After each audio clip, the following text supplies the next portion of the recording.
Hey guys, RSG is moving to our own channel on YouTube. Make sure you go and check that out. The link is in the bio. Make sure you like and subscribe.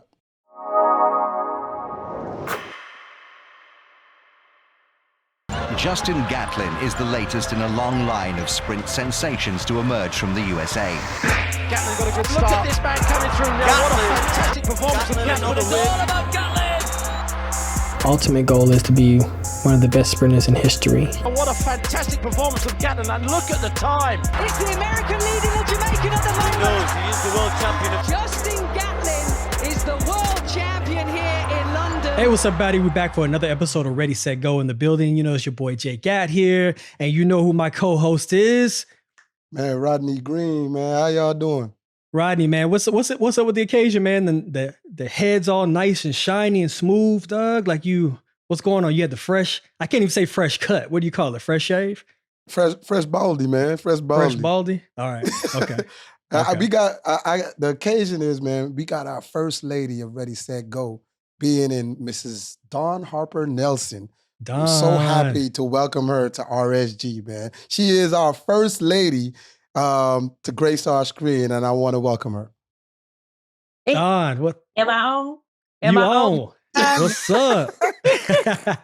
This is really cool to be the first lady, as Roddy said earlier, first lady of Ready, Set, Go. I'm just saying, I'm excited. I'm going to set the record straight, ladies. I got y'all. You listen. We love the vibe. I'm always, when we go do our own commentating thing with USA Track and Field, we already that dynamic duo. So we have that vibe already. So we bless you to be the madam of RSG. You are the first lady of RSG. So we appreciate you coming on to the show and spreading some of your knowledge tonight. Right. Yeah, we might have more, but we ain't gonna never have another first. You ain't. This is cool. I'm excited. So speaking of first, for the viewers out there who don't know, who should know, Miss Dawn is the 2008 Olympic Gold Medalist in the 100-meter hurdles, and she won in grand fashion. So we're going to give your flowers. Have you always gotten your flowers on that? But let's take it back a little bit. There's a little known fact that I did not know. After winning your gold in 2008, you are the only female hurdler, 100-meter hurdler, to ever win a gold and medal in a following Olympics. You better That's how hard your event is. That is perfectly put, Justin. Literally, that is how hard it is in the hurdles. Because we always say, not only do you have your other competitors, but you have the 10 barriers that you have to race. That's really who you have to master. It's not about the others. It's mastering those. Because on any given day, 3 could take you out, 5, you just never know. So, yeah. So what did it feel like going, let's go down your stats a little bit. So 2008 Olympic gold medalist, 2011 world's bronze, 2012 silver medalist, 5 years later, 2017 silver medalist again. So you have really set the tone of what consistency looked like in female hurdling. Wait, Justin. That's good. You got to go back. This girl was a dog in high school, man. Dog was a dog in high school, man. You got to take it back. You know what? The reason why I always do that is because people always see people in their success. Exactly. You know what I mean? But Dawn has had a lot of obstacles in her way, on her way to her success. Yeah. Being in a super group where she was with Bob Kersee. Also having a lot of injuries in high school and being sidelined and coming back from that. So I just want to, let's chronologically go way back so we can inspire some people that, not to just see you in your successful light of where you were, but, I heard a stat before, like, you was like almost not beaten for like 6 state championships or something like that. Yeah, it was kind of crazy. So like my freshman year, so it's one of those, okay, just real quick. I started off at 12. I was a flat sprinter and I always got beat by the same 2 girls. So it was one of those, like, every time I started, it was just, But then one of my coaches told me, he said, I think with your speed and your intelligence, you could do the hurdles and be the best in the world. Like, he said that, and I was in 8th grade. And, you don't know what that means. You're like, okay. So that's when I started the hurdles. And weird enough, the first day I did it, first time I went over that day, it was hideous. Like, he's like, there's no way somebody could be this bad. There's no way. But he had me going over with my right lead leg. And so he said, come here. He pushed me and I went up. I fell on my left. Like, I caught myself on my left. He said, oh, you're a left lead. And the moment I went over with my left, I was better than everybody else on the team. That's what I'm talking about. That left lead leg, fellow left lead legger right there. That's what we do. That's what we do. We the best in the game. We the best in the game. No other question. And so when I went to high school, so that was 8th grade, got to high school my freshman year. I was unbeaten my freshman year, which is crazy. Got to the state meet, and it was the state record holder. She was a senior now. So it was time, line up with her. You doing all this, amongst these, commoners. But now you with the elite. And I beat her and broke her state record. And then the 300 hurdles did the same. It was kind of crazy. Wait, that ain't crazy. Listen, that's what people want. Not to just break the state record. You broke the state record on the state record holder. So that makes you the undisputed, like, hey, it's me. Champion. I'm her, and ain't none of y'all gonna take it from me. I just beat the other her, so I'm the real her. No, but the thing with, I remember when I did cross the line, literally, I had a moment of like, oh no, because I'm like, she worked hard. I'm like, her senior year, no one wants to go out like that. Like, I'm a dog, and I'm like, I knew I wanted to win, but I absolutely had a moment of like, oh, that's gotta suck though. You know what I mean? Like, yeah.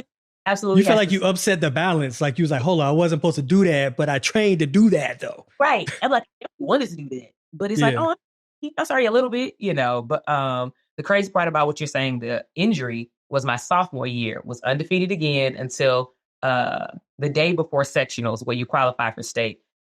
Playing around and tore my PCL and my meniscus. Like, snap.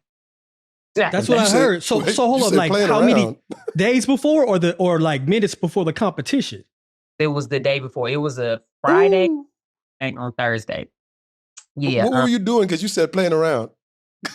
Being a kid. Okay. So I was playing around with, it was this one thrower. Her name was Wheezy. Nicknames. Nicknames are crazy. So Wheezy. And I'm silly. I always go like, Wheezy. Like I could never say it normal. And so she would always like chase me. She was chasing me in the gym and the tennis net was down. And so I go over and another girl thought it was funny to raise it on me as I ran over. And so I clipped and went airborne and the first thing hit was my knee. Wow. Yeah. So it just blew that thing up. Like it was like. So I need to know the play by play. So after you hit your knee, what happened next? Because Lily, you'll meet the next day. So what happened between that time frame? Yeah. So as I get up, first of all, you're embarrassed because I said it's in the gym. Everybody's in the gym. So you're like, I'm getting up like, that was crazy. But I'm like, yo, something's wrong because this is not holding my weight. Like I was just like, this. Yeah, it was like, you shake it off like, oh, I'm going to be okay. No, literally this was after school and all the athletes were in the gym. So now it's time to go outside for practice. And I remember walking across the field like, how I'm going to play this off because my coach didn't know. So I'm like, how am I going to play this off? And it's time to warm up and stuff. And I'm limping my way through because I'm not telling him. Like, you were playing. I'm not telling him. So we get to, we're trying to practice 4x1. I remember trying to push out, the stance. You're going to try. Man, I pushed that knee, kept buckling. And I eventually started crying. And I was like, something's wrong. And he was like, your knee is a balloon. I was wondering how long you was going to wait to tell me. He said, it was bad. And he's like, you were going to try and limp your way around this track. So the crazy thing is the next day, and I say crazy because I literally sometimes sit down and think of my life and it makes no sense.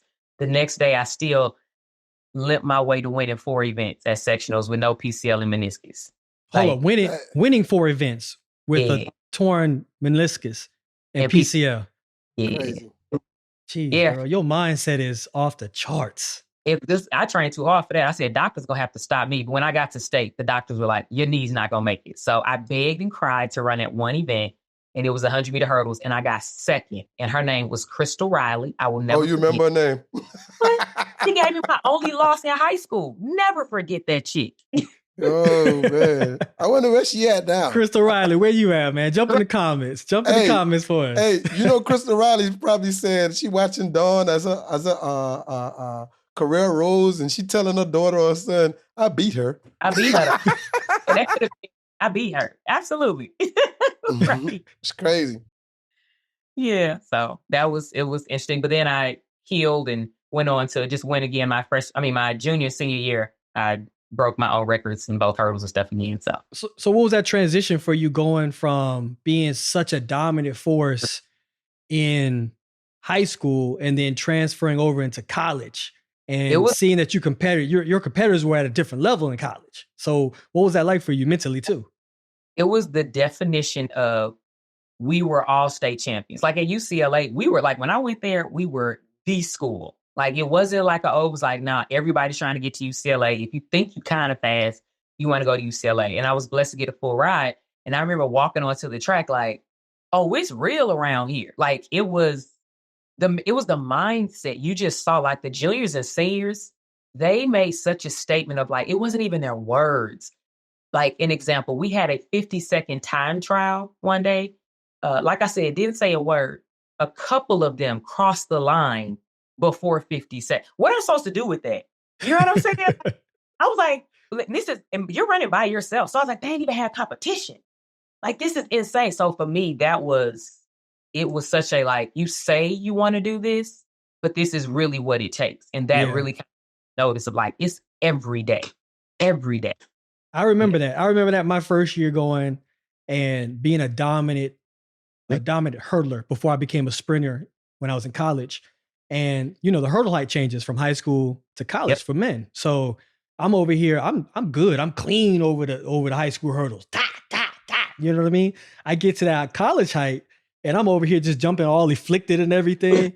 So all the college hurdlers were looking at me like, hold on, man. I mean, y'all sure y'all want to pay money for this dude? Like, because this dude definitely can't hurdle. This must be a joke for real. So I know the transition is physically and mentally taxing on a lot of people. And it's hard for people to bounce back from that, especially from being, you know what I'm saying, the man or the woman when coming from high school. You know? Yeah.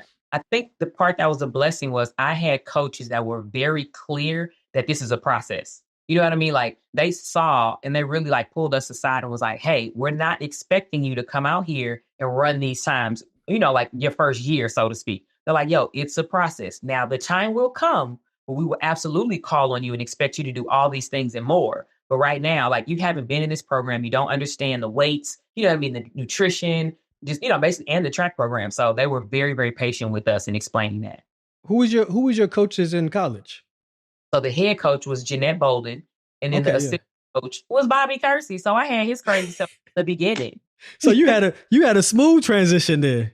Yeah, and for real. That was going to be our next question. I was going to ask you, how'd you even get with Bobby? You know what I'm saying? Like, he was killing the hurdlers and runners across the track. And then like in his free time, he was coming over like, all right, let me go ahead and kill these collegiate kids real quick. And then go. So for me, I saw the death that they went through on a constant basis. And I knew that one day I wanted that to be my fate. And you still signed up. I did, right. Look, trying to kill me. But Dawn, listen, let me interject, right? So you obviously know Bobby Kersee's pedigree. If you didn't go to Bobby, you know, being the hurdler that you were, I mean, obviously that had like a great impact on you and your career having him. If you didn't have Bobby, where do you think you would have went, or which coach you probably think you possibly would have ended up with in your pro career? Okay, this is a very hard question because for me, I can honestly say I never really considered anybody else because I'm from East St. Louis, where Jackie Joyner Kersee is from. And so I met her maybe like 13, 14.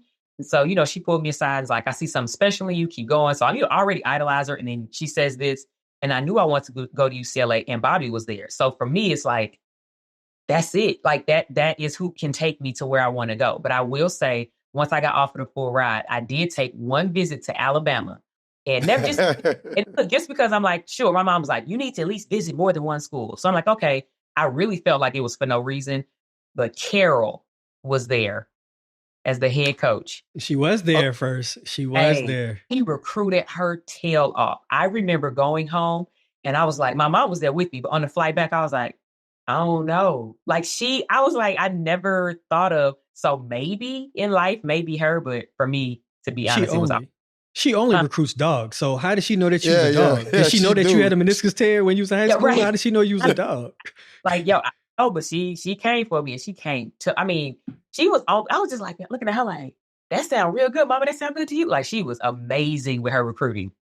Yeah. Caryl's stat list is amazing, and she's still adding to her stat list. Man, she have a world record holder now at the school, which is crazy. But the former world record holder was kind of hers too. So like, and she was the head coach over there. I mean, Quincy Watts, but I mean, she was, you know what I mean? But yeah, man, shout out to Caryl at Georgia. If nobody know who Caryl is, Caryl's at Georgia.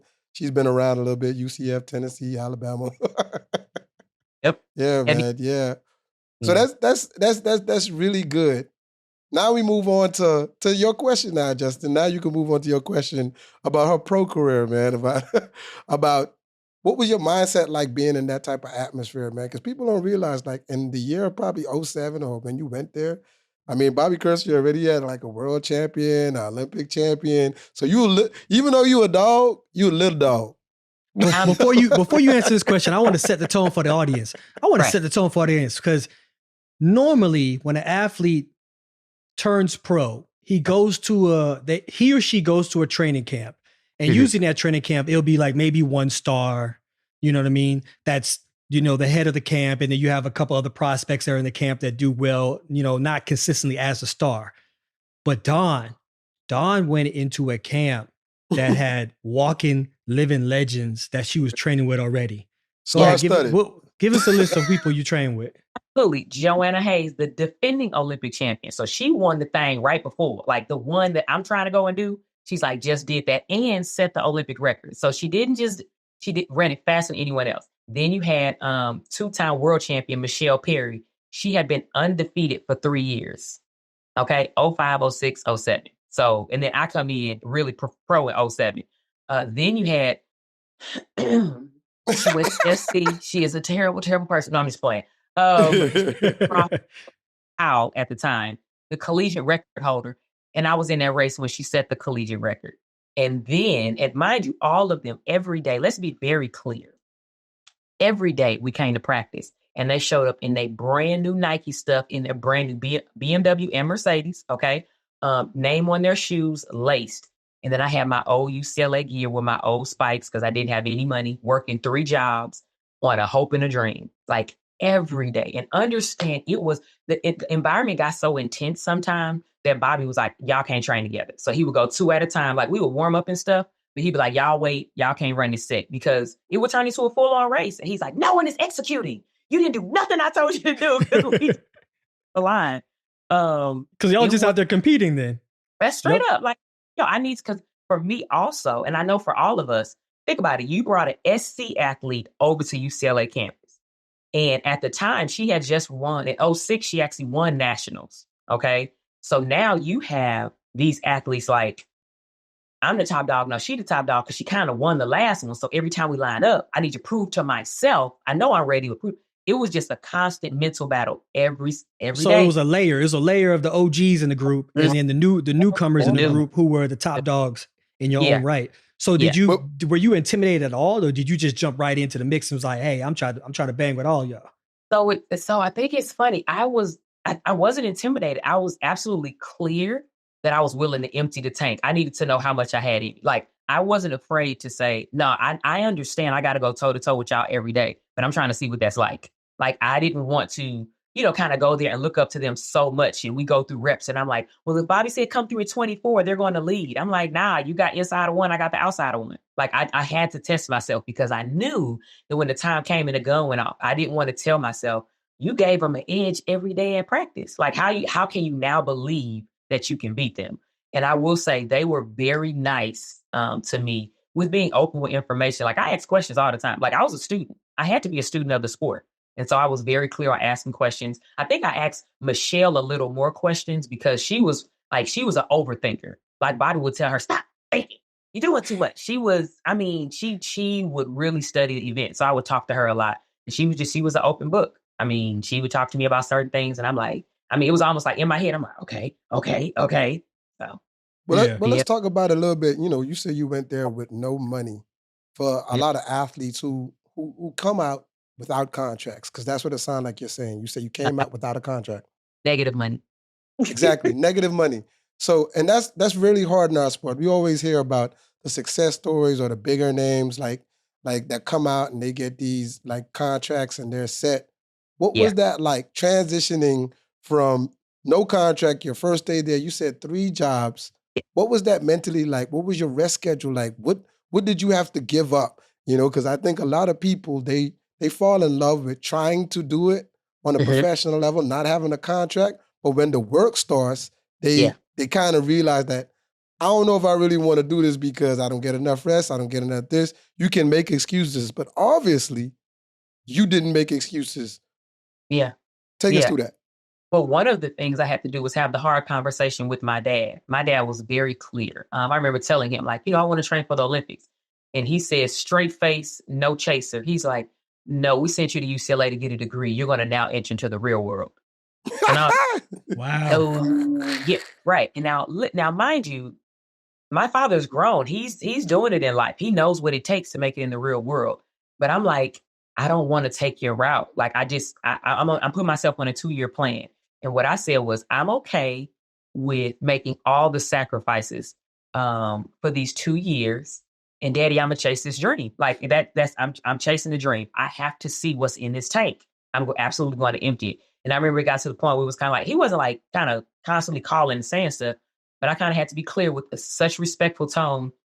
And we don't really have to talk about it anymore. You know what I mean? Because I'm like, this is what's happening. Like, I'm not being a bum. I'm not just sitting around like one day the dream. I'm like, no, I'm putting in work every day. Now, to those that are wondering what it's like to kind of juggle 3 jobs, you still have to be smart in the jobs you choose, right? I had to do jobs that were very flexible in hours. So I was an academic coordinator at UCLA. When you do that, you meet the athletes and the students, like say, it could be Wednesday at 8:00 at night, right? Or it could be Wednesday at 8 a.m. And so for me, that was a very flexible time schedule. So I had it set up obviously around practice. Then I was a tutor. So I had a couple students that I tutored. Once again, there's no set time. It's what works for both of our schedules. And then I did coach on my friend. Her and her husband had a track team. And so I coached with them. Now, it was days that I went to practice and I was coaching from the ground. Like I would get there and I would sit down and be like, y'all gonna start here. You're gonna swing around. Like Bobby killed me. It was really, really hard. But I could imagine your energy. You sitting Indian style on the ground, coaching these kids. Hey, get your knees up. Get your knees up. And then the other sacrifice that had to be made is, so now if I have no money, you can't live in a really nice place. So what I decided to do, I was trying to be as strategic as possible. You cannot plan for everything, but the things that I could. I stayed in an old frat house that had been converted into community living. And so it was a community kitchen, bathroom. Kitchen was nasty, bathroom was nasty. I would put my food in bins that you put your clothes in, and I would write my name on the top. Dawn, like, please don't eat my food. Sometimes people go in there and they eat what they want. You know what I mean? Like, it was a dog-eat-dog, but I stayed that close to UCLA because I need to get to the track easy. That was a sacrifice. I could not. I had a car, but what if the car goes out? I don't have time to miss practice. So you really was grinding hard. Like you would basically living in a frat house and every room was a stranger. It was crazy. Justin, it was crazy. Like, the Lord's good that like, I ain't know them people.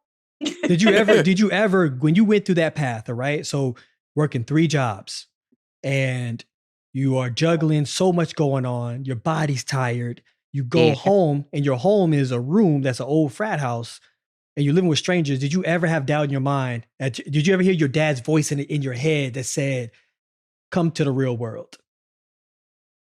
Okay. I can honestly say, like, I can't think of a moment. I thought obviously of like, this is crazy and this gotta work. Like, I think that was more of what I was saying of like, man, I don't know. I was like, nah, like, because I had amazing measuring tools at practice every day. It's one thing if I train in a group with Bobby by myself and he's telling me times and he's like, oh, you look good. No, I'm out there with the defending Olympic champion, 2-time world champion, collegiate record holder. So the times that I'm starting to take their head and beat them off the last hurdle, I don't have to question if I'm actually getting in the right work or if I'm getting better. So I think that was the benefit that I had that most people don't. I was very clear on where I stood at each moment. I'm going to say this probably multiple times throughout this whole podcast episode. I am thoroughly impressed with your mindset. Like, I'm serious. I'm so serious. Usually what happens when someone has a mindset like Dawn, you either go through something traumatic that forces you to be on the straight and narrow, to be hungry, to say, all right, I never want to go back to that. It could be death of parents. It could be, down and out. It could be certain things. But it seemed like your mindset was naturally like that. You were just like, I want this and I'm going to learn everything I have to learn to obtain it. And I tell the kids that I work with now, be willing to empty the tank. I am very okay if it doesn't work out, but I gave everything I had. Like, it still hurts and it stings. But when you can walk away and you're like, nah, they beat me though. No, they won that one. They earned that one. Like I said, it's not fun. So me and the coach go back to the drawing board, but you gonna earn it on me. Like that's all that I ever, because I knew, like I said, my story is different. I had these champions every day. So I saw and knew that people were working this hard every day. I didn't have to wonder like, oh, I'm putting in work and nobody else. I'm like, nah, they all are. So I'm gonna ask another transparent question, because this is helping a lot of people. Like having a coach like Bobby Kersee, we all know his pedigree. We all know who he coached and what happened. This question you probably never got asked. How did you pay? Did he give you like a scholarship, or like, oh, I'm gonna just take you on based on your mindset and your merit, or how did you pay him? That's a great question. That's a great question. Because I was like, so I have negative money. Okay. Exactly. So you have to explain that part. Yeah. So we actually had a conversation, but it was real. Like, he was so like, girl, ain't nobody worry about that. Like, I was like, but in my mind, I know that he's getting paid from these other hurdlers. So I am absolutely the one that's sandbagging in that sense. And he's like, no, he's like, basically, I believe in you. He's like, I know what I see. And he was like, I'll get mine one day. He was like, don't worry about it. I was like, okay. So that again is like, oh, we working. We working, right? It's to have a Bobby Kersee say, I know what I see. I believe in you. Bet. That's an old school. That's an old school mentality, though. And I take my hat off to Bobby, because Brooks did me the same way. Yeah. When I came to Brooks, I didn't have no contract. Mm-hmm. So I said, Brooks, man, I don't know how I'm going to pay you right now. He said, don't even worry about that. I know who you are. I know what you're capable of. Yeah. And by the time I did got a contract, I paid him in full. Oh. Like, here it is. Everything I owed you, and then some. You know what I mean? Yeah. So, yeah. That's that old man long money game. You know, the younger coaches play the short money game. But that's the long money game, because coaches can see what you can't see. And sometimes I believe, I'm a coach now, sometimes if what you see in your athlete, they can't see themselves. If Bobby Kersee if you used to see yourself through Bobby Kersee's eyes, you'd be like, you looking at me like that? But then it comes into fruition, you was like, he looking at me like that. He looking at me like that. Look, then it turned into y'all looking at me like that. It went from because it took some time. I tell my athletes now, I say, because you see the doubt that kind of creeps in on a hard day and stuff. And I'm very clear. It's one in particular. And I told him, I said, let me believe until you believe. I said, as soon as you start to doubt, come to me. I'm your thoughts. Come to me. Because you don't know what to think. You coming with the negative. I got you. Let me believe until you can believe. That's it. Nah.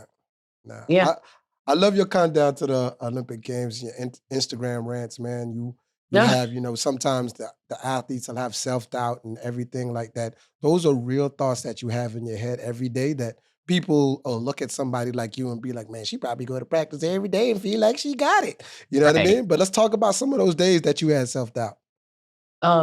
So a huge doubt that started to creep in was the Olympic year. I ended up having knee surgery February 29th, a leap year, right? So that was the year that I won the Olympics. And I remember when I felt something weird in my knee and I went over the hurdle and I just walk over to my bag and I'm just like, and Bob's like, where are you going? I'm like, something's wrong. Like, I just knew, like, it was one of those, I'm so angry, something's wrong. And the doctor's like, so you have to have knee surgery. And I remember on my watch, I pushed it. I gave myself 60 seconds and I screamed at, like, he stepped out his office. Because I was like, I was so angry because I felt like, God, have you not given me enough to deal with? Like, I am in this training group with amazing women every day that's waxing me sometimes. I get a little hit, right? Every day. And I'm like, I'm living in this building. I'm doing all this stuff. And knee surgery?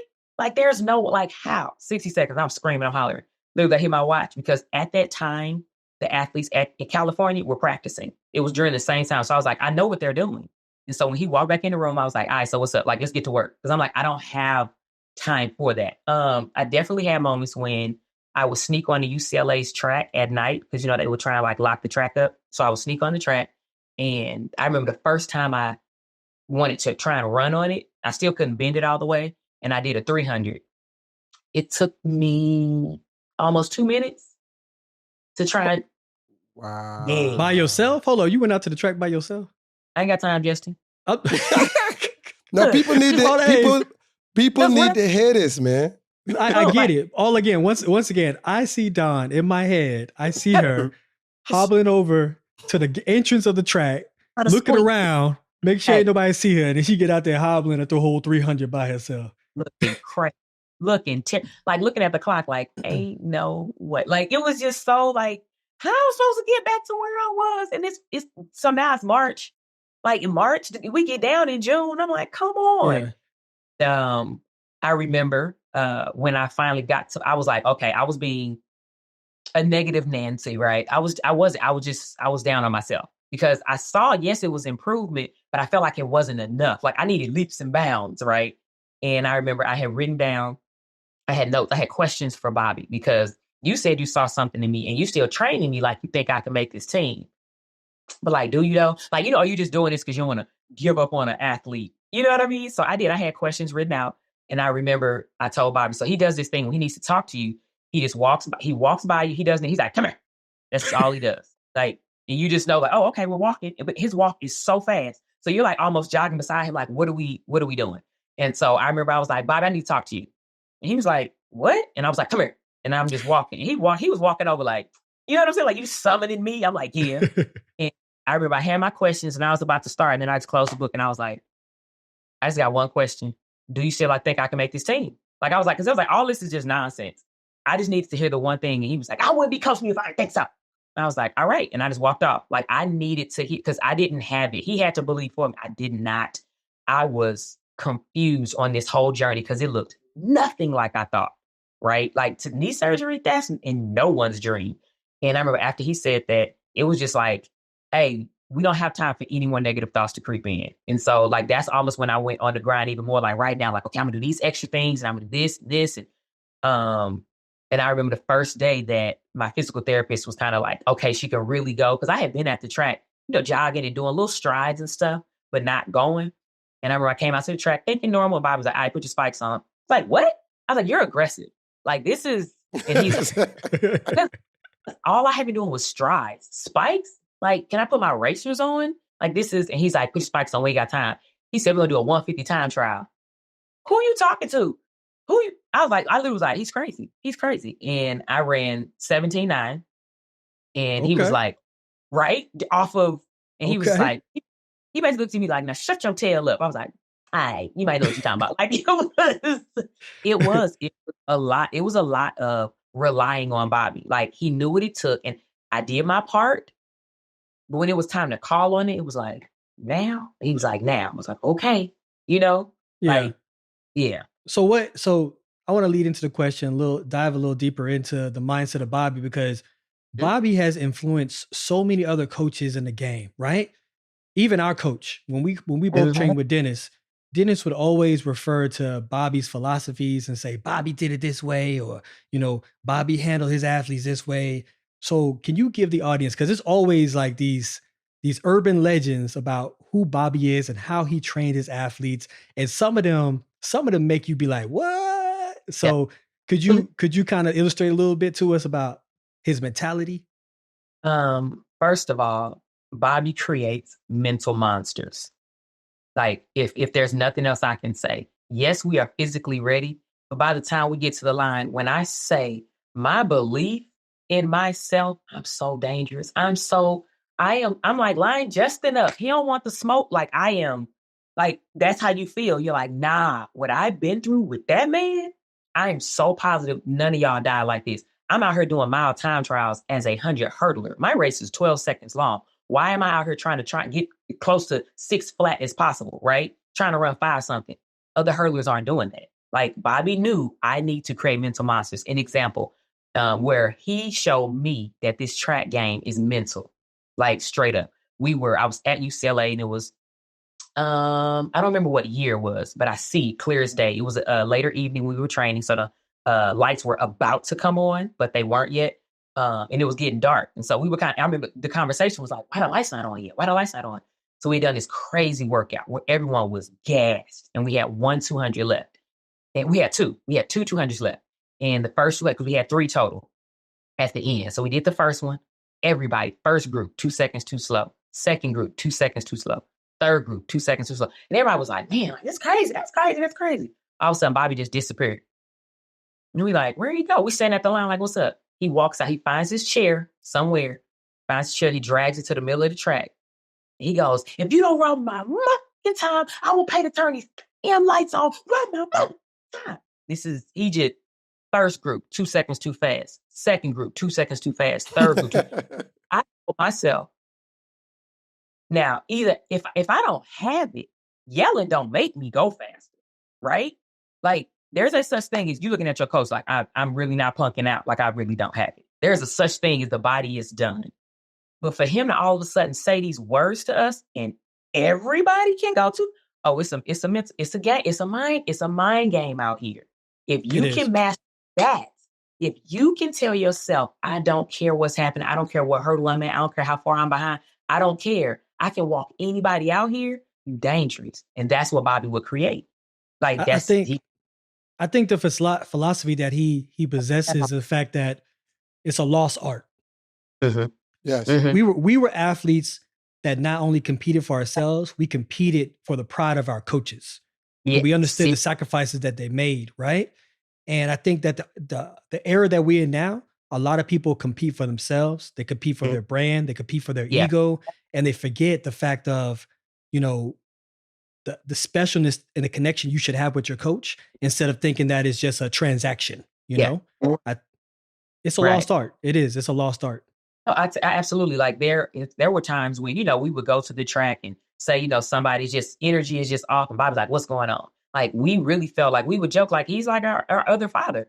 Like he is. Like, I honestly feel like Bobby cared for me. Now, that does not mean that in this whole time, we not going to bump heads and all this stuff. Like, but like there was one time, I had to like snap on Bobby. So his joke was, she from East St. Louis, she from East St. Louis. And it was one time I just thought, man, this is crazy. This is crazy. But for me, I was always, I'm the yes, sir, no, sir. I am. I'm just very respectful. Like Bobby's joke was always like, Dawn ain't never gonna let you. Now, if you pop off, Dawn ready. But she real, because I was low key. It was just one time I was like, Bobby, this crazy. Like I took my shoe and threw it. He was like, oh, crap. Oh, Dawn a little, no, he was like, what? He was just like, no, he's like, if you said something, he was like, I was like, it's a relationship. He knew like Dawn she don't speak on nothing. Dawn gonna rap. Like she trusts the program. Dawn saying something might be a little much. I mean, tripping. So hold on. Ryan had a question earlier before you got on, and he did a little research on your city, and he wanted to know why your city is called the City of Champions. The City of Champions. But listen, little known fact, Claremont, Florida is also called the City of Champions. So I need you to tell us why it is you are the City of Champions. Because we honestly do nothing but create champions. Understand? So my thing is I laugh all the time that we are a City of Champions, because if you meet anyone that's not from there, they're like, that's not City of Champions. Y'all dangerous. Like that's all that ever happened. But when you're there, we honestly have the mindset of like, they underestimate us all the time. You have to, but like, so I think that's another reason why for me, I possibly have the mentality that I have of like, you're going to have to prove it to me. I'm not giving you anything. Like my coach, Nino Fenoy, that coached Jackie Joyner Kersee as well. I said this the other day. He poured positivity into you. So like, he would just, he like, you see him in the morning, good morning, champion. Good morning, state champion. This is my freshman. Good morning, state champion. I'm like, I ain't won nothing yet. He just, like, I say, he said it so much. He gave it to you so heavy that it was almost like he knew one day I would need it, like I need the air to breathe. Like he knew one day the world was going to just come at me. And he's like, I need you to know from your soul that you are a champion. That's what I was raised with. Man, shout out to your coaches, man, because I think a lot of people don't really realize them speaking into you at that early age, what it transcended and what it transcended to, especially that transition from that coach who coached Jackie Joyner Kersee into Bobby Kersee. You know what I mean? So it was just like an easy transition from moving from there to another coach who could see your greatness. Shout out to them. Another question. Another people don't don't realize if they could go way back. Because 2008 is a while ago when you was Right. an Olympic champion. Even though you won, people don't realize that you barely made that team. Yep. Given everything that you've been through that year, and you're a great woman of faith, right? Yeah. I see it all the time on your Instagram. Maybe God was telling you so you may minimize you and maximize him to show you, hey, I am going to promote you to this section. So take us through that. Take us through your trials all the way through, you know what I mean, what it was like. Because, I mean, that had to be in your head through the heats, semis, finals, and then you're like, oh, I'm here. Like, really? No, it was very interesting because, of course, now I got to take time off from these 3 jobs because, I don't ran the time to qualify for Olympic trials. The dream is on the line. I remember going there and I had I wore all black, to be very like, I have no money. Anybody want to sign money? And so, going there. And like I said, I got the other 3 ladies that's in the camp and go through the first round, and Bobby, like, he coached. He's like, don't I do this? I mean, walking me through it. I'm like, okay, I'm listening, like, do what? Okay, trail leg, do what? And first round, second round, I want to say Joanna irritated or hurt her knee. So I remember she's in the back, and it just puts in perspective how big this moment is of, like, people were doing everything. I mean, they had her hooked up to this machine and trying to work on her knee and do all this stuff. And it was just like, this is crazy. But you have to, like, you care, but you're like, I can't, right? Like, I can't get caught up in that moment because Bobby's over here like, I don't give a dog on what's going on over there. We'll get her together. You need to focus on these things. And I had this guy who was, okay, so Monique Henderson was one of my, went to UCLA at the same time I did, one of my teammates. And she had an agent that was helping her out. And he was like, oh, I'll help Dawn. So he had been talking to Nike on my behalf. And Nike came to him and was like, hey, if she wear this uniform, you know what I'm saying? When she, if she, happened to pan out, we'll pay her some money. And I don't know why. I was like, nah, like I wore the uniform, but I was like, because they wanted to sign a little something. I was like, no, I had negative money. If they offered $1, I should have took it. Like, I don't understand why I said no. And so I remember being like, so that's why in the finals, I have on a Nike uniform because they came to me and said, hey, and Bobby was like, just put the uniform on. We'll see. We'll work out everything else. Get to the finals. And I remember Joanna did not run in the finals. So I have lane 3 open next to me. So I have, I think the girl from USC. So yeah, yeah. No, not Jenny. So someone else in lane 1, me and 2, 3 is open, and then the dogs over there, right? And I remember telling myself, you got to put her down from the beginning because you don't know what's going on. Like, if she in 1, she wasn't the fastest here, okay? And you already in 2. Facts. Yep. Yep. You know what I'm saying? You gotta strategize on how the race is going to play out. Man, a lot of people don't do that. They just get in the blocks and just say, all right, here we are. Let's go. And if you surprised? What you surprised for? You didn't think about what? You didn't think about that, they got a nasty start. So if they do get out, that means you got to, what? Anyway. Yeah. So I said, I'm talking about put this chick to bed. Put her to embarrass her. I was like, you have to embarrass her. That's your only gauge. A whole open lane, you can't really feel that. And so I remember gun goes off and I'm like, okay, I'm working her. I'm like, okay, I'm working. And I clipped a hurdle because it was crazy windy. So we had like 4.0 wind, I think, in that race. Either it was 4 or more. And so it was crazy. We were being pushed down the track. So I clip a hurdle and I remember thinking like, I die for this one. I die. Like, I crash and burn. I'm going down. So I get to the finish line and I lean for it's that lean where I'm like on my tippy toes and I'm like, oh, going down today. And I went down and I remember I fell, rolled, and I got up, like I'm sitting there and I'm like, okay. So I get up and I'm like, I did cool, but I don't know. First name pop up. I'm like, okay, that's fine. It's 2 more spots.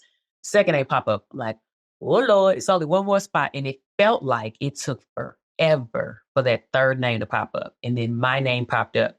And I remember, I always say it is the ugliest, but the most beautiful pictures because my cry, I have the flag in my hand. And I'm like, because it's like, y'all listen, only 3 people get this thing. There's no way to cut it. It'll never happen. 3 people get it. And I got one. It was so by 0.007. So that's why 0.0. And it's like, yo, if I would have been like, oh, I clipped a hurdle, or I'm in lane 2 and I just got her to gauge off of, this is crazy. I don't even know what's going on. And Like, you know your whole story to this moment? Like, what do you look like giving up now? That is insane. So many people give up when it doesn't look like they want. Oh, I would love to have Joanna beside me because then I could, because we train together. She could put, nah, this is the situation that you have. This is what you have to work with. You either going to put up or shut up. Bobby creates mental monsters, and what his legacy will not do is go down on me. Like, I was his only hurdler, and Bobby, hurdles is what that man do. He can do that in his sleep. So it's like, yo, it's you, sis. Yeah. You represent. Yeah. Like, it just is. And it was a blessing in the pressure. Now, understand this pressure because I was very clear. You have 3 jobs, and you will now enter the real world if you do not get the job done. And so that's how I made. Did y'all have a training? Did y'all have a training group name? Because we just knew y'all as Bobby Kersee group. Those Bobby Kersee girls over there. That's what you know, man. We're the BK Riders. That's what we said. BK Riders. Okay. Okay. Yeah. Right. Yeah. Oh, I remember having a quick conversation flying over to the Olympics with, it was a thrower. I can't think of his name. But he's like, you know, he gave me this whole pep talk, and I'm very clear that he was just trying to be nice. He was not trying to belittle the situation. But he goes, you know, Dawn, like everyone their first Olympics goes over, you just enjoy, you take in the scenery. He literally goes, no one gets a medal their first one. Like, you just take in the scenery and all that. And I remember thinking like, yeah, I got to find a way to end this conversation, bro. Cause I'm like, I can't. Like, well, was like, you're really nice. You don't mean any harm, but I can't. He lying. He obviously don't know his history because Justin, his first one, got one. I know. What the people I look up to, exactly. People I look up to got medal. Hey, tell him, Don, that's what we came here for. That's exactly what we came here for, to get the number 1 spot. You think we came here on vacation to look around, take some pictures? I ain't come here for that. I came for that medal. Let's do it. Hey, look, Don, you said it correctly. You needed to end that situation as quick as possible because people don't realize, like, what they say, that can sink in your head, but you got to keep the main thing. I came here for some hardware. So, yeah, you'd be like, yeah, bro, I'm going to holler at you. You can change seats on the plane? We can change seats on the plane. What did they call my name? Somebody called my name? Like, nah, I got to get up here somehow. Yeah, you got to edit those people out of your life, man. Out of your life. Yeah. No shots out to him. Right. But I'm very clear. I always say that, like, sometimes people get offended. And I'm like, no, he was being so sincere. Like, he was not trying to. And I'm like, okay, so I got to find a way. And I'm like, nah, but that's why you can't allow some people to you can't allow them into your story, into your head. Like, nah. I mean, statistically, he is correct. And there are people out there who are riders right now, OGs in the game, like Sydney, who made it to their first Olympics. They don't even make it to their finals. You know what I'm saying? So the fact of you going there and getting the 3rd spot and then making it to the finals, you know what I mean? Like, you bypass all the obstacles that normal elite athletes kind of get tripped over on, especially their first Olympics around. So hats off to you on that one.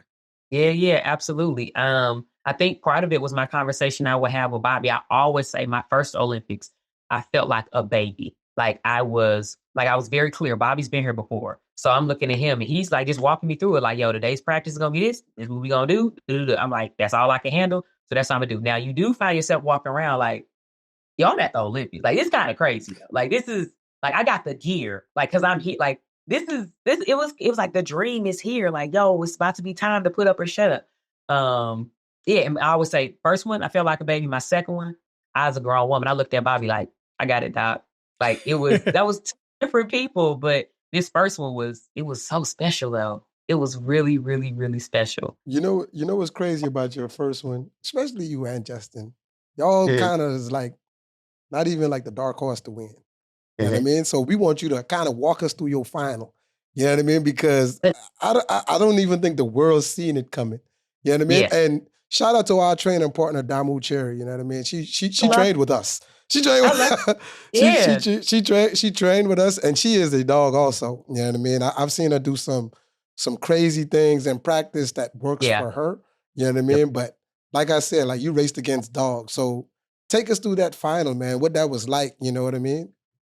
So I remember in the final, so walking through the rounds, Bobby was very clear, like, you need to get second. He's like, second or better in this. Like, he for real. Like I said, first round, he was like, look, this person is in your heat. You need to get out. You need to do this.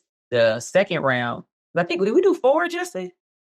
Did we have 4 round? Yeah, 2008 was 4. Yeah, it was I was still about to say, 4. 2004 was 4. 2008 was 4, and then after that they transitioned to 3. Yep.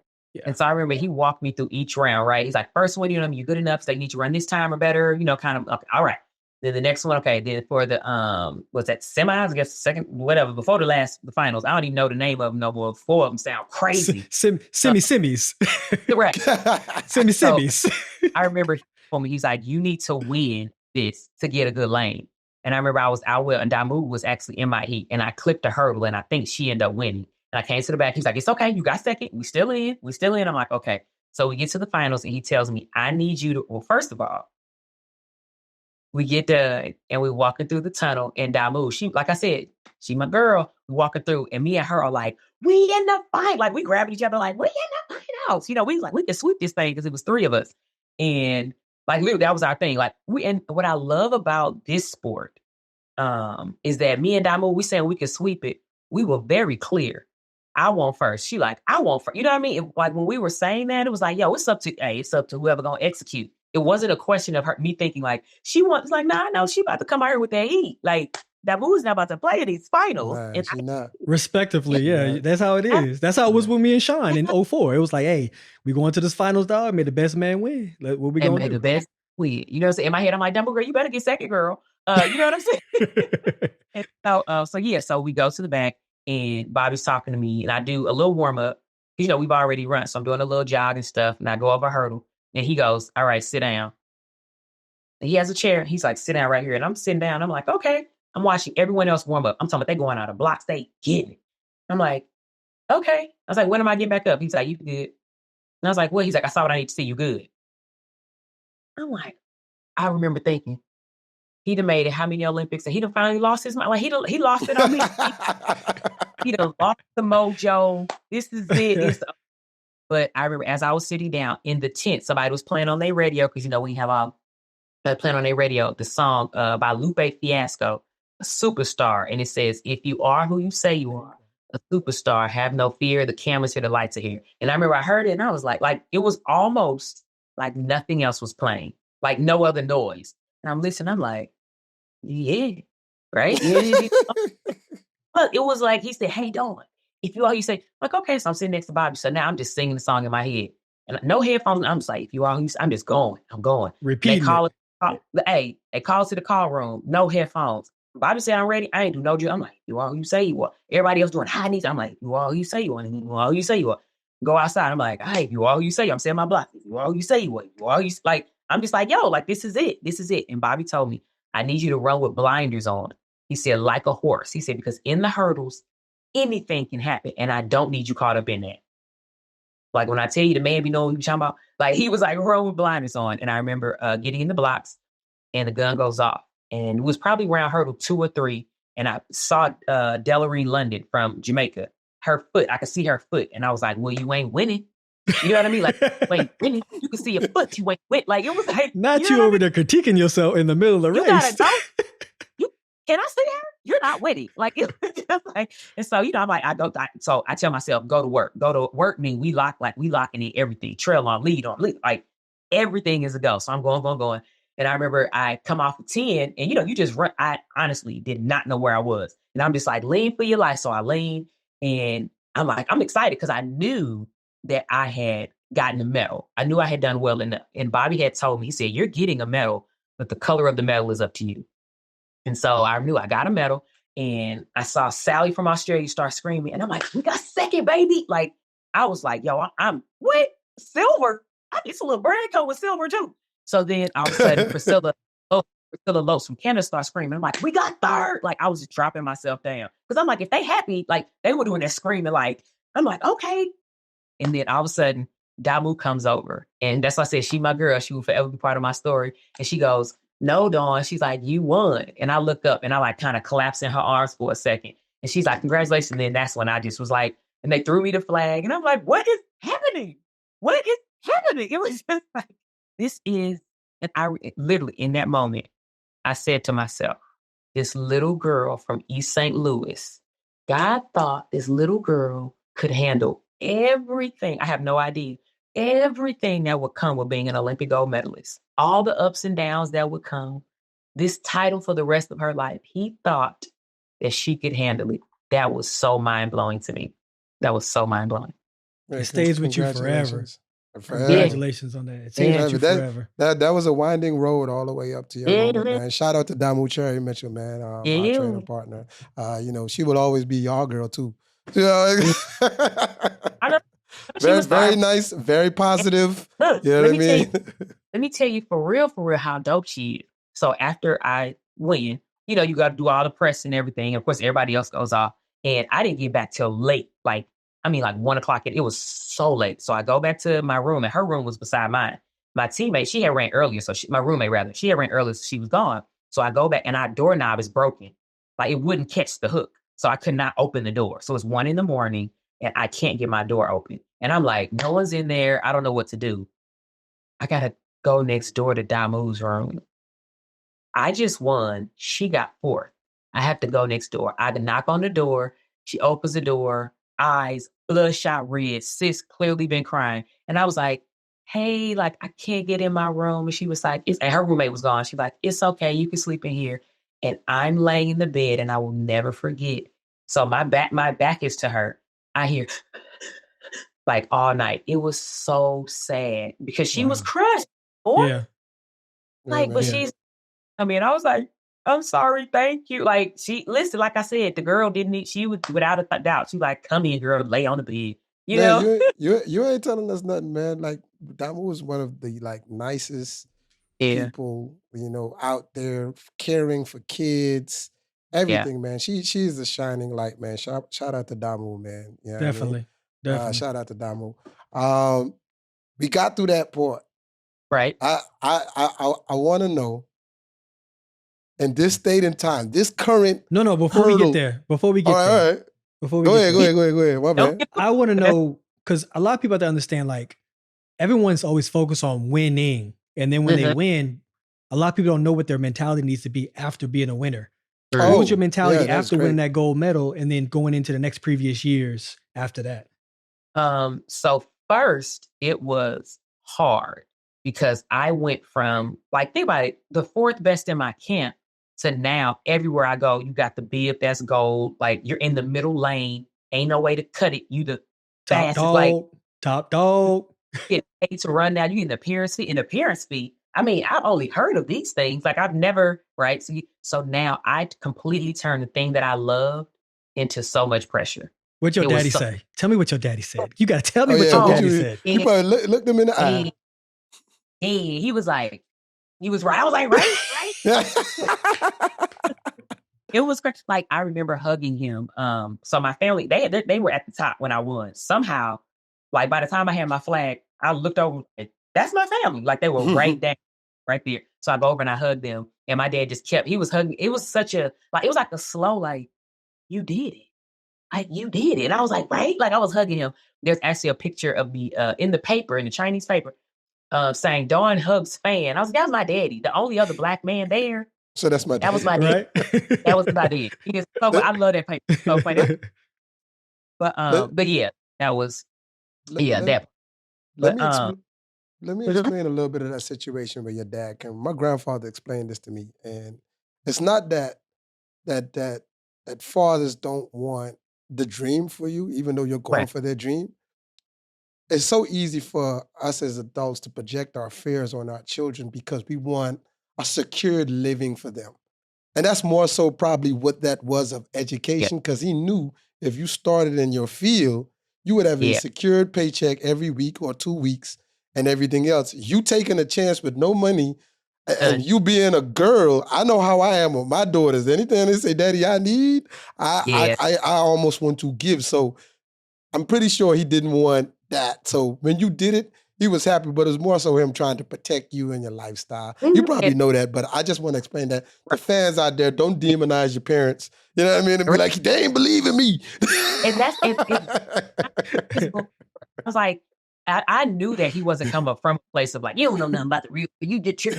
I was very clear on no one in my family ever ran track. First of all, he didn't run track, period. Junior high, high school, anything. So now to say to enter into this completely unknown world and you want to race the best in the world. You had a good collegiate career, But it's like, this is just like, this is a lot. This is a lot, baby girl, right? And so that's why I think I was able to, at the time, be able to still have the conversation and not kind of be like, Dad, you doing? I was just like, hey, Dad, like, I am. Can we move on to something else?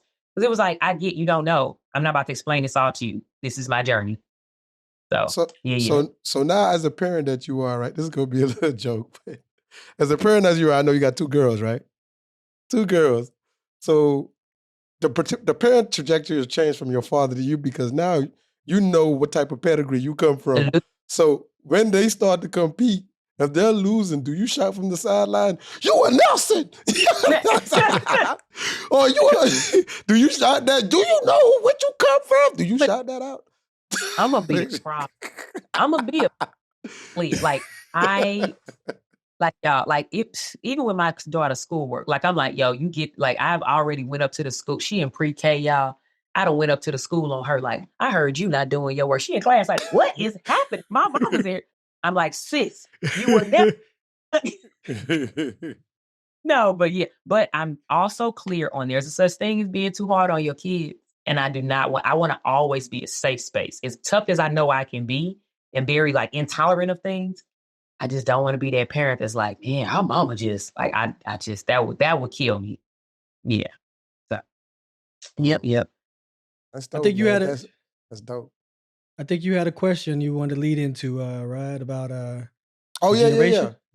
In this day and time right now. So I don't want to get you in trouble. You know what I mean? I'm gonna ask. It's a 2-part question. Nah, it's a 2-part question. Get him, Justin. One, which female hurdler are you a fan of right now? And 2, how do you think in your prime you would fare out in this competitive hurdle field who are basically running like they running all over people PBs in the back in the day? So happy you asked that question. Okay, so one, I'm gonna just be honest. Toby almost, and it's not just that she ran the world record.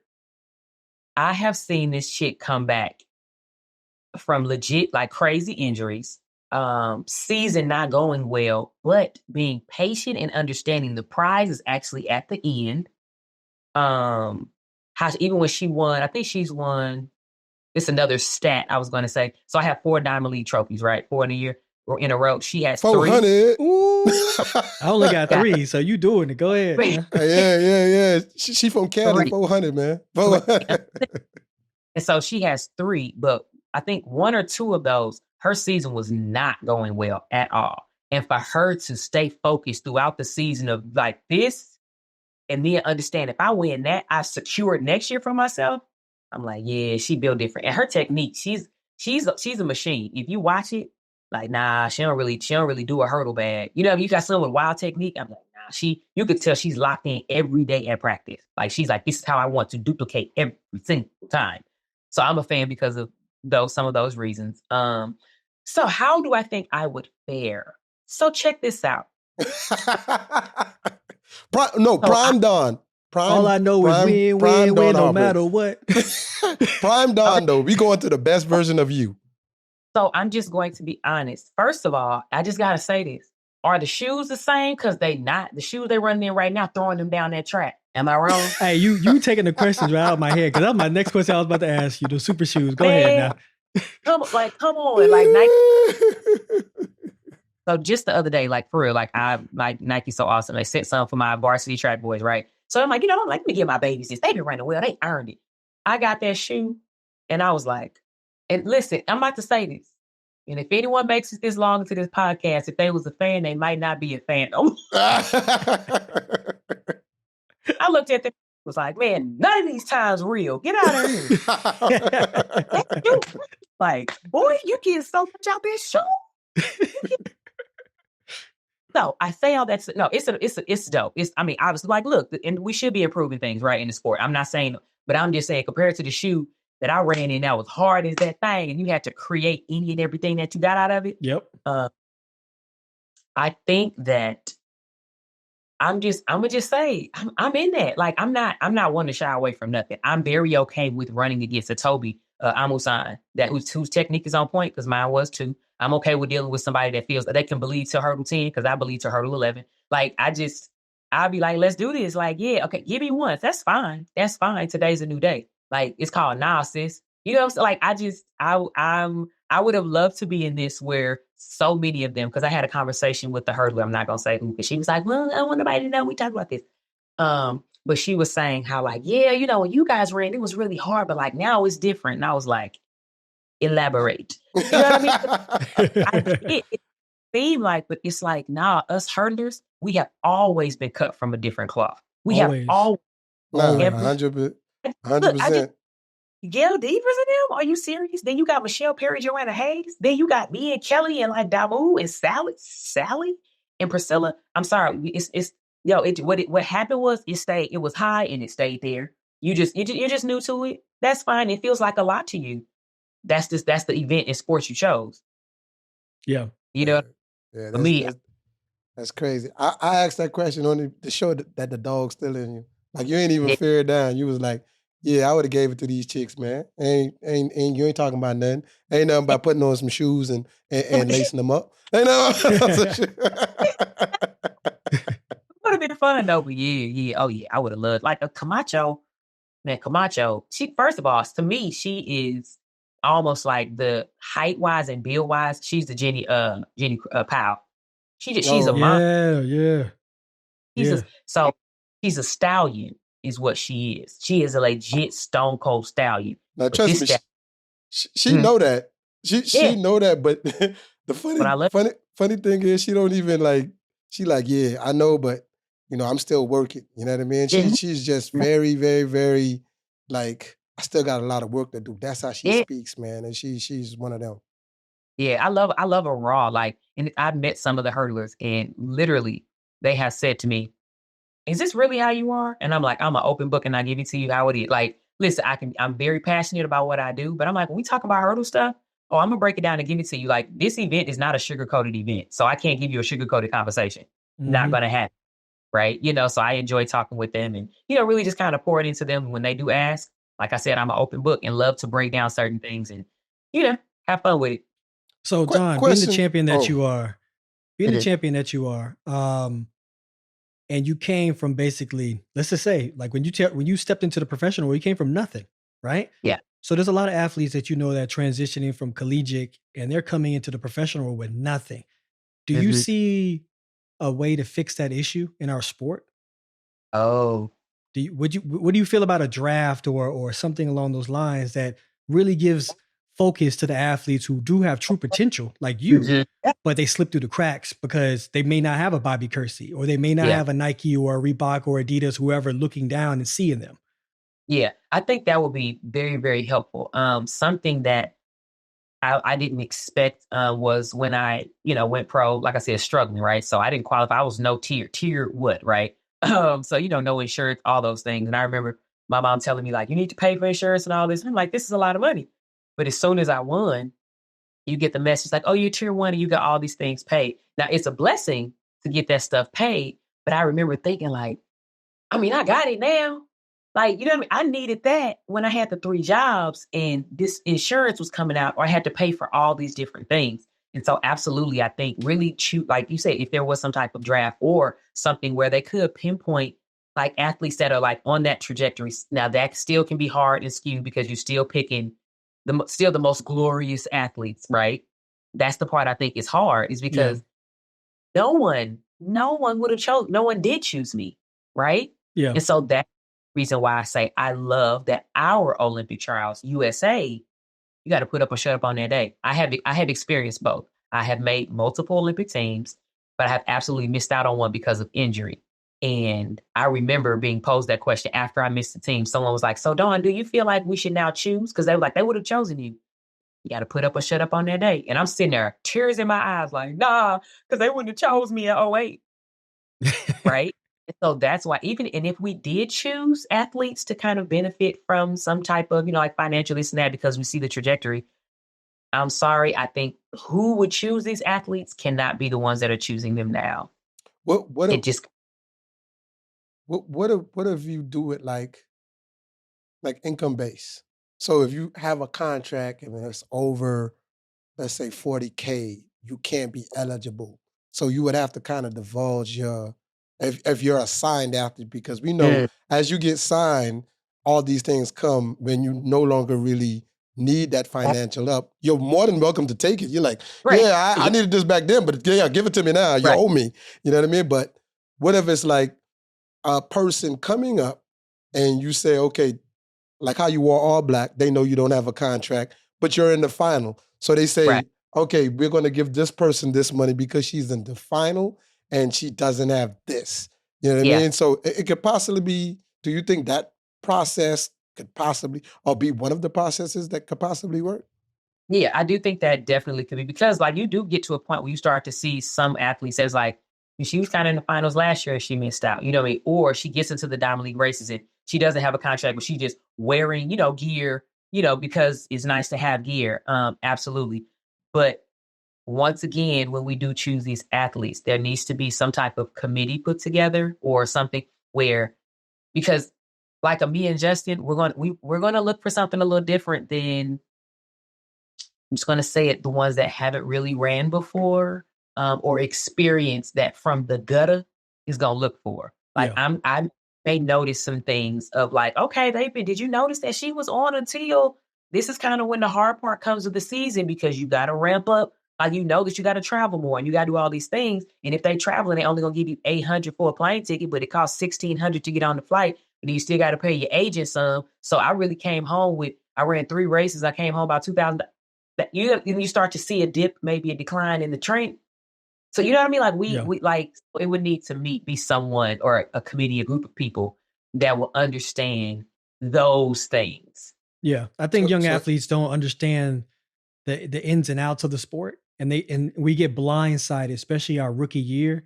We think everything is fun. We hanging out. We about to get paid some money, and then you getting taxed, and then you getting taxed, and then you getting taxed, and then by the time you come home, you be like, "Hold on, I'm coming back with almost what I left with." Right. And then the other thing I think they don't get, because the athlete said this to me when I was at Indoor Nationals.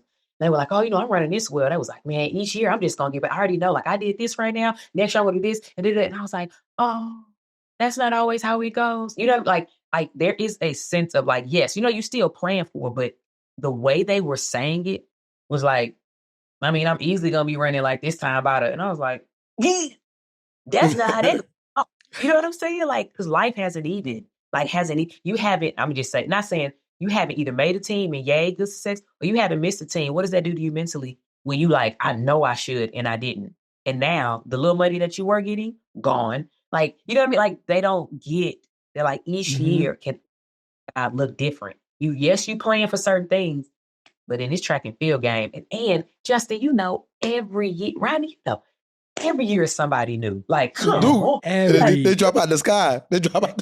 Every year. And the crazy thing is, they may not even be back the next year, but they are menace that year. They are a menace that year. And Jasmine Stowers, she was a menace in 15. That chick, stop. She was rolling.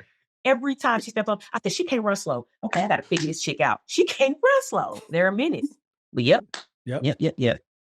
For sure. So go ahead, Rod. Go ahead. Nah, I was going to say, man, we as the committee, man, we making an RSG consulting firm. We going to figure all this out, Dawn. You going to be a part of our consulting firm?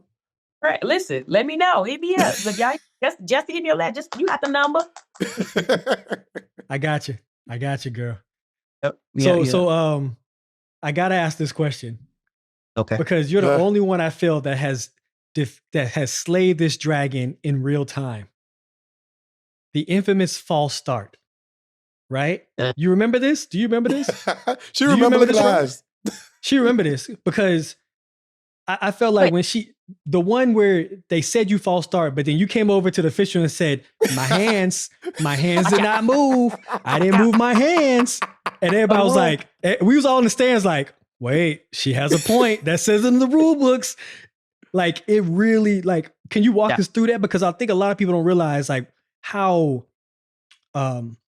significant you have to know your rules in your event, because that's your dream on the line. And if you just take the false start and walk off the track, as we've seen so many athletes do, that should have fought for it. And we saw what happened to Devin Allen a couple of years ago. That, you know what I mean? I feel like it should be someone like yourself who has a story in the situation to speak on it and say, hey, man, know your stuff. Gotta know your stuff. I mean, absolutely. So like I said, I was like, what my understanding of it. So look, it was like, first of all, my start, I had a start, but I wasn't going to be like leaving folks out the blocks, right? So on that day, I'm like, girl, we locked and loaded. Let's do that thing. And I remember feeling, I was like, it was that slight, but it was like, yo, I'm good. I vividly remember before they shot the gun. Like this, how quick, you know, when you try to tell a story, sometimes it's like, there's no way, because you saw it. And you're like, you thought all that? I did. I remember like, I was like, you good though. Like it was like a, you know what I mean? But get back in there, because if they shoot it, you know what I mean? You're going to get left. But then they shot it at the double bang. And I remember walking back thinking, oh, who they called it on? Because I didn't false start. Like, so I'm walking back like, oh, Carol's like, this is crazy. Ooh, one of y'all out. That's who did it. Like, and I walk over and I was like, y'all got y'all cameras wrong. Like, y'all read sensors or something. Because I'm like, hide my feet. Y'all see, it gotta be the feet. It's gotta be the feet. I'm like, I didn't.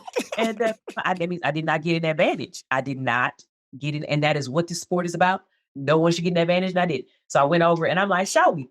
And so they're trying to show, I was like, nah. So then first they show like the time. And I was like, nope. So, but it was like I think it was, that's what it was. I think the time was kind of like, nah, but they were like, we saw your hands or something. And I was like, you can't go by that. That's just that's how you feel. But the rules, if you open this here now book, it says, according to your rule, and they were like looking and they were like, but the problem is you do get so drained because you're like, I know the rules, but are they gonna go by? Oh my goodness, I'm kind of nervous. Okay. You're trying to prove your point. You're like, okay, great. Like, right. So this is all going to your head. And now you got to calm down and go back to a race. Exactly. That was they absolutely were like, okay, you're right. And I remember walking back over like, yeah, but I had felt that I was, where my energy was as if the race was over. Like I felt like I had run a race already. You were drained. You were drained emotionally. I was drained emotionally. And it was just like, calm down. I remember being like, calm down. I was like, shoot. I'm like, calm down. You know, you try to do and I was like, like I could feel like I wasn't able to drop it quick enough. And I remember getting the blocks and I was like, come on, man, we're going to give it a go. And I'm like, oh, God, that pop ain't there. And I remember thinking, man, you did all that fighting to get in. You in the back.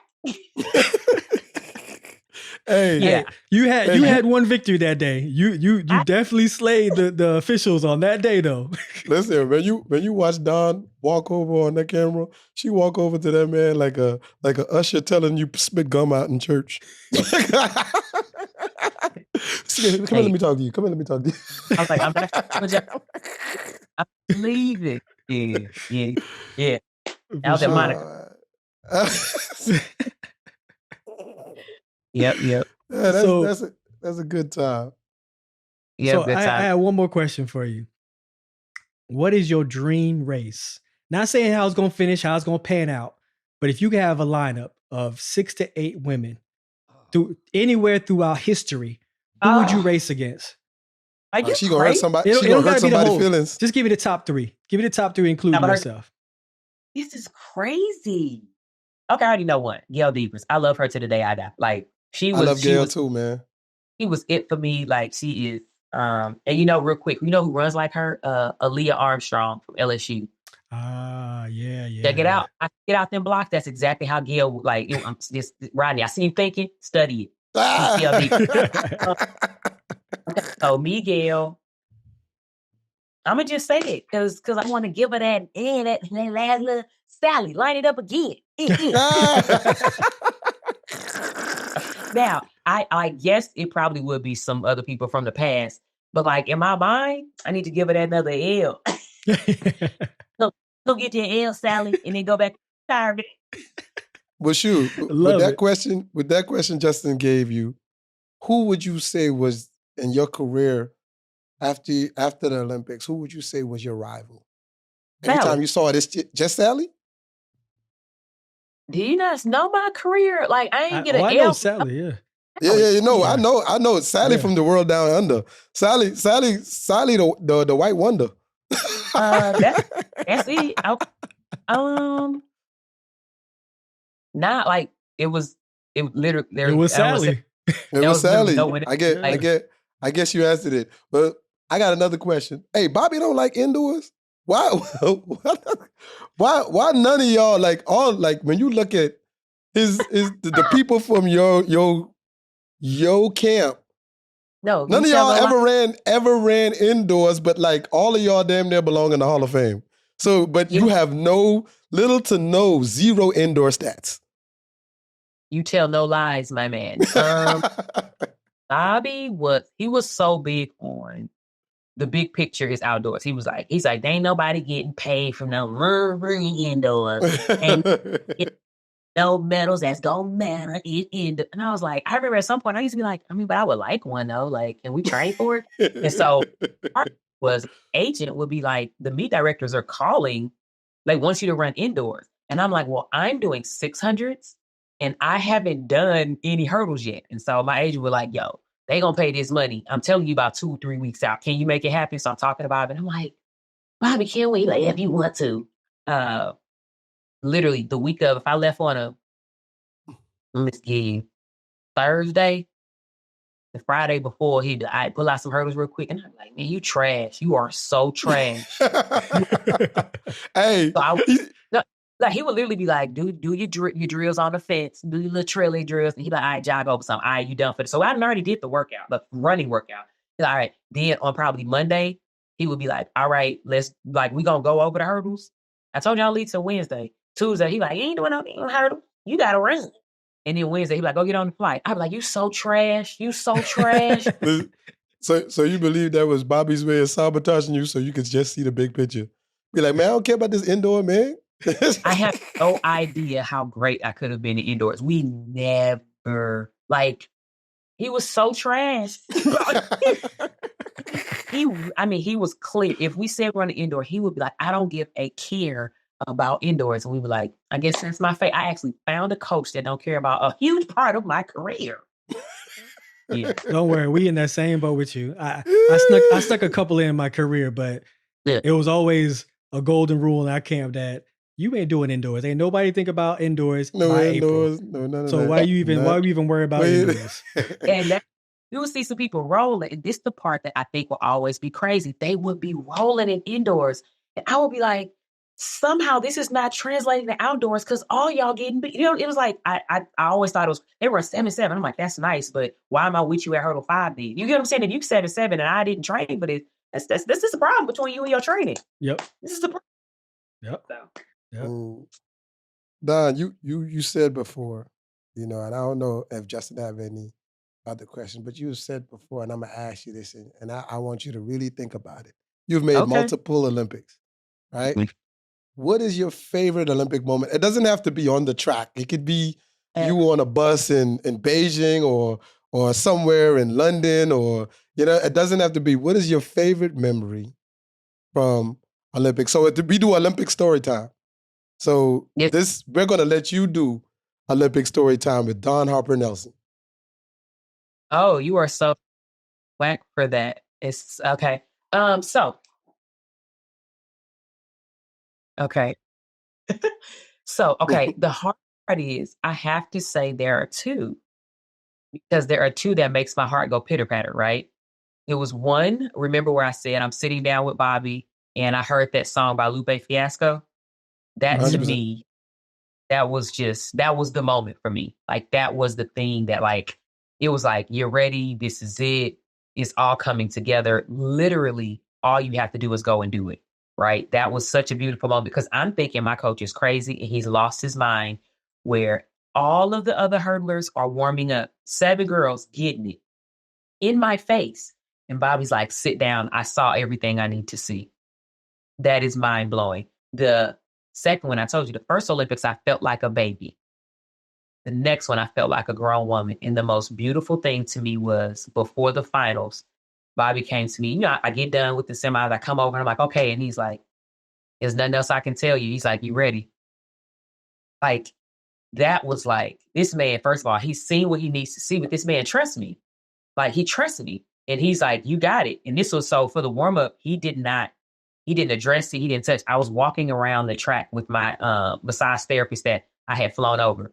And we were just talking about how, honestly, it was a blessing. Like, this is crazy because we said this, how many people in their lives for whatever the moment, they want to be in the best shape of their life and ready to go, like mentally, physically ready to go. There are so many people that meet their moment and they're not ready. And he walking around the track and he's like, you're firing on all cylinders. You're mentally a dog. It was like, I could not have prayed and asked for anything better. And so it's funny that both of those moments are, like you said, they don't have to be on the track, but they were off the track. Yeah. It was right before the moment. Beautiful moments, man. You had a great career. Your mentality is amazing, through the roof. I hope that you're able to drop these jewels to other people. Tell the audience and the people that's going to be listening, where can they find you at? You know, you got your own show with your husband. Tell them about that a little bit, and before we exit out. So what he's referring to is me and my husband. We are the Real Nelsons. We have our own podcast. We can find on YouTube. It's called The Real Nelsons. Where what we feel like is sometimes there's not real open dialogue about a for real marriage. Like, what is this thing about? And so we want to talk about all of it. The before you have kids, the dating part of it, what that's like for the man and woman, because so many times they do not mean the same thing. And so, talking about that, then juggling a long distance relationship, just all the things, and him being married to a professional athlete. That is the woman, right? Because a lot of times it's the man and they want to know the female's perspective of supporting your husband. And so, him kind of giving his perspective on that. So just all the things. And then, I have my social media page where everything is DHarp100MH. I control all my social media. So if you ever send a question, it's me. But now I do these kind of posts about, I call them do or die, but it's the Olympic journey, because I say you either do it or the dream dies, right? There is no other way around it. And so I kind of give insight into the Olympic journey, the mindset, kind of what the athletes go through, just all of it. But I'm actually absolutely passionate about both. And I'm just enjoying myself. I'm enjoying this time of my life. Well, you heard it here, everybody, audience. Go check her out. Her show is amazing. She's funny, as you can see. The madam of RSG right here in the building. We appreciate you being the first lady. The first. Yes, sir. And this is Ready to Set Go. And we are out. Out.